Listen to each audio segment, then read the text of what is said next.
How about how does the applicants demonstrate their outstanding achievements and also the international recognized them? So in terms of GTI in technology field, it's really focused on projects.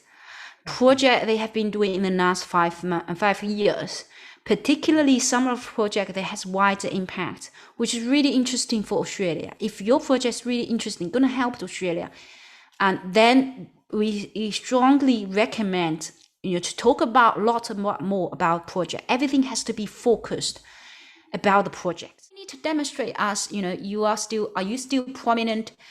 Will you be an asset? Would you have no difficulty in obtaining a job? Are you going to be an asset to Australia in the future? How are we going to demonstrate something in the future? Simple. What we are saying, how you actually being asset to the current community where you are now. Third one will be you have no problem in getting job, difficulty in getting job. How am I going to demonstrate? Again, this is a future tense. We have no difficulty means future tense. About international recognition, for instance, this is referring to areas. For example, if a applicant is rated at or near the top of the field in their home country, will therefore be considered international recognized. What if they are doing that really well in their own country, own regional area, we will then assume they'll be doing well internationally. It doesn't refer to someone has to go to international countries to connect this to connect this award, international award, or something like that. Hi, Joanna. It seems that the GTI scheme is keep changing always. So can you share more about this? Yes, the GTI is ever changing. I think this is really good for the government, isn't it? Which means they will be really flexible. They will make decisions, say how many applications I received. I want more and more. Depending who I can actually apply, how many apply. If we don't have anyone apply, then department just saying, I'm going to invite everybody who applied. If we have too many people applying, that will say we'll raise the bar, we'll raise the requirement. So make sure or only pick the top 10%. For instance, in this case, this requirement change all the time. So I can actually share with you about this is a new program about task force, like the sectors they once set. For instance, this is 7 sectors. Now we have 10 sectors. Previously, high income was about 148. Now it's 54. Furthermore, this is really because the global situation change, right? Global situation, pandemic change.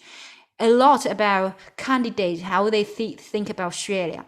Australia now is actually really top country that candidate wants to migrate. We have candidates from all over the place.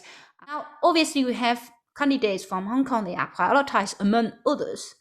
And the department will prioritize candidates, for instance, by order. So someone is from resources, they'll be prioritized, someone for agriculture, and second line of priority. I just went through the policy requirement of that international recognition. And on top of that, I went through the major changes in terms of immigration policy. This is the advice I provide to everybody. The best time you apply will be always past. The best past is the best time to apply. The second best time to apply, it is now. You don't have to apply. I won't say you just need to apply for by us or whatever like this. No, you can apply if you want by yourself. That's no problem. If you have confidence to do it yourself, that's no problem.